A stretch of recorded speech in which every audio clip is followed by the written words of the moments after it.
အားလုံးပဲမင်္ဂလာပါ Google Gemini ကအခုပဲလူတွေကိုတုံလှုပ်သွားစေမဲ့ update အသစ်6ခုကိုချပြလိုက်ပါတယ်အရင်က Gemini ကစာရိုက်ရင်စာပြန်တဲ့ chatbot တစ်ခုတတ်ပဲဆိုရင်အခုတော့သူကတကယ်လူတစ်ယောက်လိုစကားပြောနိုင်ရုံတင်မကပဲစက်ရုပ်တွေကိုပါထိန်းချုပ်နိုင်လာပါပြီ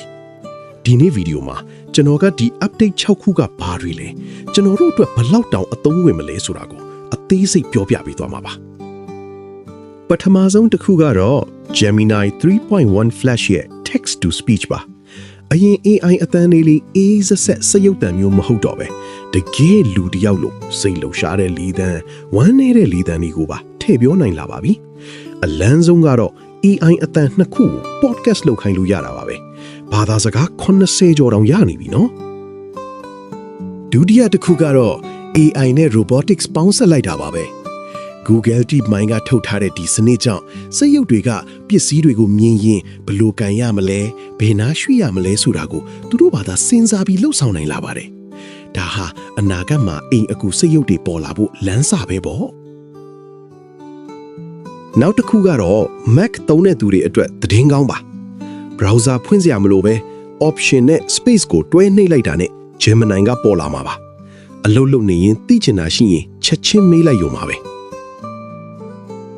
စတုထမြောက်ကတော့တော်တော်လေးကို personal ဆန်ပါတယ် Gemini ကသင်ရဲ့ Google Photos ထဲကဓာတ်ပုံတွေကိုကြည့်ပြီးသင်ရဲ့မိသားစုဝင်တွေခရီးသွားအမှတ်တရတွေကိုသိသွားပါပြီဥပမာငါသားလေးရဲ့မွေးနေ့ကတ်လုပ်ပေးပါလို့ခိုင်းလိုက်ရင်သူ့ပုံနဲ့သူအလန်းစားဖန်တီးပေးမှာပါပြင်စမအချက်ကတော့ app builder တွေအတွက်ပါ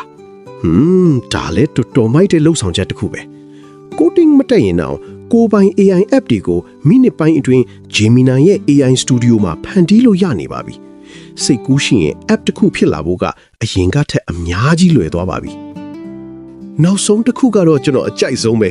Chrome browser ထဲမှာ Gemini Skill ဆိုတာပါလာပါတယ်။ကိုခိုင်းနေကြ prompts တွေကို shortcut အနေနဲ့တင်ထားပြီးစာမျက်နှာတွေကိုတစ်ချက်နှိပ်ရုံနဲ့အနှစ်ချုပ်ခိုင်းတာမျိုး email ပြန်ရေးခိုင်းတာမျိုးတွေကိုလုပ်နိုင်လာတာပါ။ဝါး